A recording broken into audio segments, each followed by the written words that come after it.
guys, this is Ashley back with another video. Before we get into the video, like, comment, and subscribe to the channel. Make sure you turn on post notifications. So MAXIMB, the company that Nicki Minaj was a global ambassador for, has made an announcement yesterday. They said that they will be ceasing all operations. They will be giving investors money back. And people can withdraw their funds through December 15th of 2022. Now, the reason why they are shutting down MAXIMB is because it's costing more to keep this running versus what they're making. So they're putting more into the operations than they are making from this company. And, you know, MAXIMB's still going to have their magazine company. There's still going to be other things that they can do, but they're just getting rid of the sports and entertainment part of it.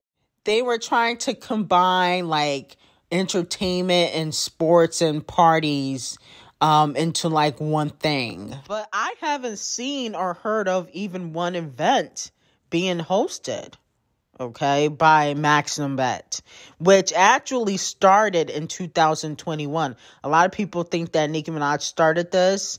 It started in 2021, but Nicki Minaj was an investor. So, you know, fans are saying she's having a tough week because obviously the scammy situation, now this. But technically, as of right now, she still works for MAXIMB because she's still going to be the global ambassador for the magazine company. So she's still under them. This is only one part of the operation that they are getting rid of. And I think people like seeing Nicki Minaj down because she's been winning for so long. And I think people just don't like her as a person. So it's like when you see somebody you don't like taking an L, you know, people are going to laugh and make fun of and, you know, say ha ha. But she's still rich. So it really doesn't make sense because she's still worth over $100 million. Has been still outselling all the girls. And I want people to keep that same energy because when Queen Bee puts out Ivy Park and they pretend like it sells out, and the clothes are super trash and nobody really cares about it, and it's not $1 billion company yet, and it came out before Savage X Fenty, people don't call that a flop. You know, it's only when it has something to do with Nicki Minaj, people like to like trash it. But like Queen Bee has been working with Ivy Park for almost 10 years and nobody cares about it. Okay, well, you can't talk about how Camel Face had to sell Tidal because it wasn't really doing anything. Okay, and he was like the main investor. And then he tried to get all his celebrity friends to invest. But, you know, it's only when it has something to do with Nicki Minaj, people want to trash it. Only when it has something to do with her. Moving on to D0JA. So, fans were telling me, oh, well, Doja Cat technically did not stick up for Nicki Minaj because she just said basically when a fan screenshotted that she said Nicki Minaj was the queen of rap after Say So lost at the Grammys. People got to realize that Doja Cat cannot outright speak out against the Grammys. People got to realize that. You know, she is still a newer artist and she does not obviously want to get blacklisted by them. Okay, now, if she was at Camel Face status or Queen Bee status in her career, then maybe she'd be able to get away with saying certain things about the award shows, but she doesn't have that ability. Even when she spoke out in regards to Dr. Luke, she had to go back to Rolling Stone and ask them to remove what she said because she didn't want to piss off Dr. Luke when he was still in producer credits. And she admitted to that. But I feel like her acknowledging that Nicki Minaj is the queen of rap after people were clowning her on Twitter for not getting a Grammy nomination, that shows where she stands. Queen Bee surpasses Camel Face. Queen Bee officially breaks Camel Face's record as the most nominated artist in Grammy history. I think she had like 80 nominations, which is a lot, okay? And as I told you guys yesterday, they have connections with the Grammys. I feel like most of them were deserving. Not all, but most of them. You know, I like Queen Bee's music. I think that she puts a lot of effort into her music. But I don't think that every song that she puts out deserves a nomination. You know what I'm saying? Like, Black is King was trash.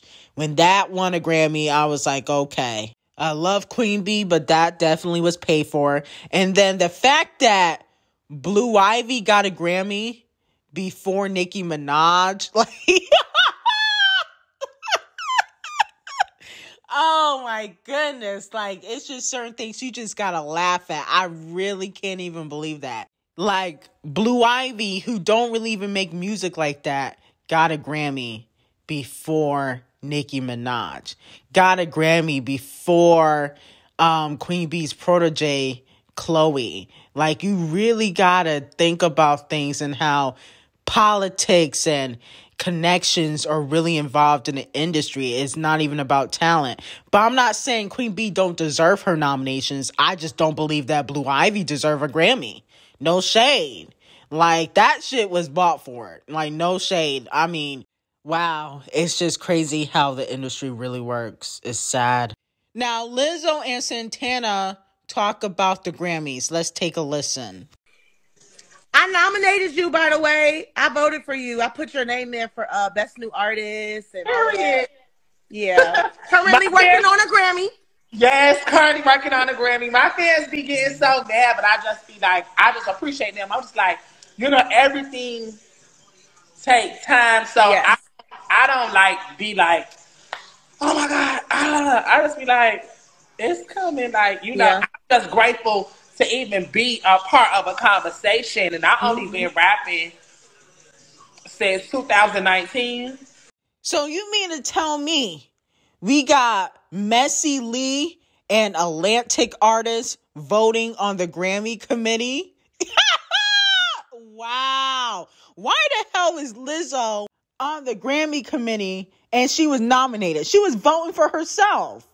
And I'm not saying she didn't deserve no nominations, but she definitely did not deserve 6. And now it further explains why Nicki Minaj was removed. Okay, we got Messy Lee, a.k.a. Jason. We got the Carters involved. You know, Camel Face is basically an op. He's no help. And then we got LIZZO, who is under Atlantic. I wonder who else is voting for themselves.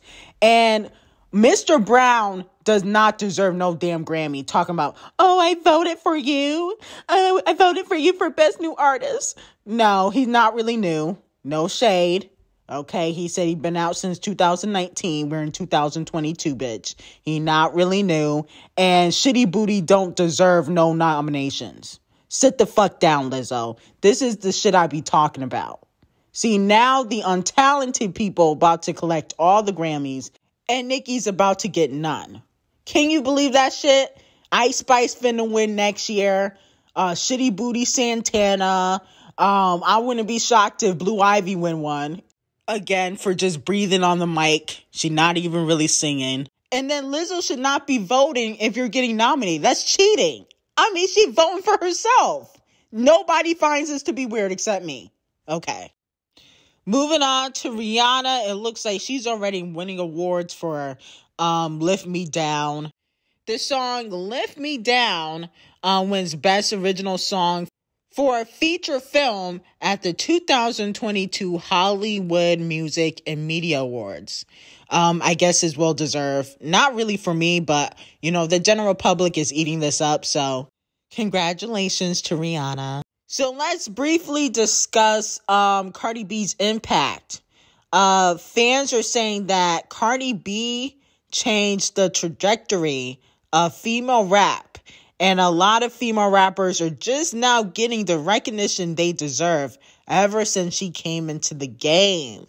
So let me know how you guys feel about that. Now, me personally, I do feel like, you know, Cardi B has changed the game for the worse. Okay. Ever since 11 Faces and Partisan Fontaine teamed up, because, you know, she don't write her own raps, you know, there's a lot of mediocrity, as we can clearly see. She has influenced, you know, female rappers to basically not use their pen, okay, and try to sell their music by having a semi-likable personality.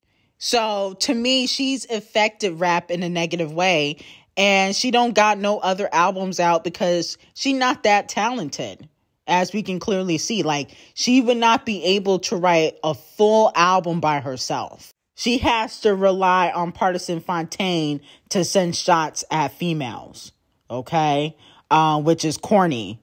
So to me, yes, she has changed rap for the worse. And as we can clearly see, there's a lot of mediocrity in the game, but they're all getting nominated for Grammys because that's what the industry wants. They don't want talent. And that's why in the next few years, Cardi B and music won't really be here. She'll still be around, but musically, Cardi B is on the decline because her career has no longevity. Okay? She has to rely on the new female rappers to get a hit, and it's still not even working. Okay? Yesterday 2 really did nothing.